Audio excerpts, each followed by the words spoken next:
ایک دن حضرت صلی اللہ علیہ وسلم لوگوں میں تشریف فرما تھے کہ آپ کے پاس ایک شخص آیا اور پوچھنے لگا کہ ایمان کسے کہتے ہیں۔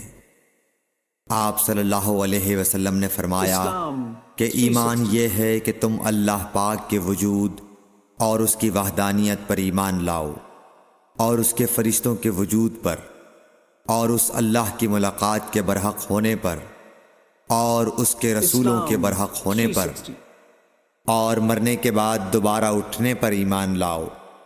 پھر اس نے پوچھا کہ اسلام کیا ہے؟ آپ صلی اللہ علیہ وسلم نے پھر جواب دیا کہ اسلام یہ ہے کہ تم خالص اللہ کی عبادت کرو اور اس کے ساتھ کسی کو شریک نہ بناؤ، اور نماز قائم کرو، اور زکوٰۃ فرض ادا کرو، اور رمضان کے روزے رکھو۔ پھر اس نے احسان کے متعلق پوچھا۔ آپ صلی اللہ علیہ وسلم نے فرمایا، احسان یہ ہے کہ تم اللہ کی عبادت اس طرح کرو گویا تم اسے دیکھ رہے ہو۔ اگر یہ درجہ نہ حاصل ہو تو پھر یہ تو سمجھو کہ وہ تم کو دیکھ رہا ہے۔ پھر اس نے پوچھا کہ قیامت کب آئے گی؟ آپ صلی اللہ علیہ وسلم نے فرمایا کہ اس کے بارے میں جواب دینے والا پوچھنے والے سے کچھ زیادہ نہیں جانتا، البتہ میں تمہیں اس کی نشانیاں بتلا سکتا ہوں۔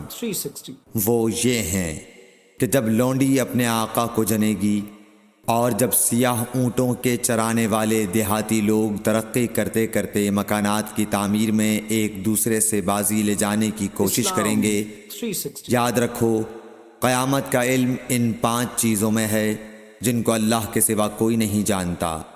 پھر آپ صلی اللہ علیہ وسلم نے یہ آیت پڑھی کہ اللہ ہی کو قیامت کا علم ہے کہ وہ کب ہوگی۔ پھر وہ پوچھنے والا پیٹھ پھیر کر جانے لگا۔ آپ نے فرمایا کہ اسے واپس بلا کر لاؤ۔ لوگ دوڑ پڑے مگر وہ کہیں نظر نہیں آیا۔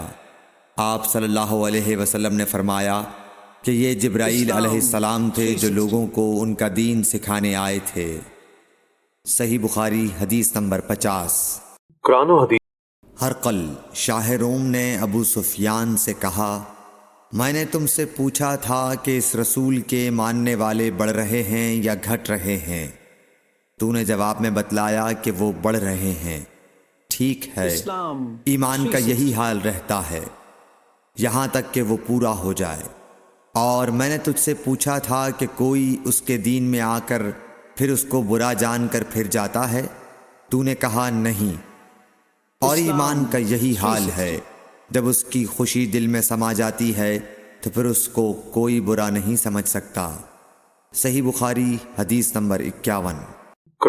حضور اکرم صلی اللہ علیہ وسلم فرماتے تھے، حلال کھلا ہوا ہے اور حرام بھی کھلا ہوا ہے، اور ان دونوں کے درمیان بعض چیزیں شبہ کی ہیں جن کو بہت لوگ نہیں جانتے کہ حلال ہیں یا حرام۔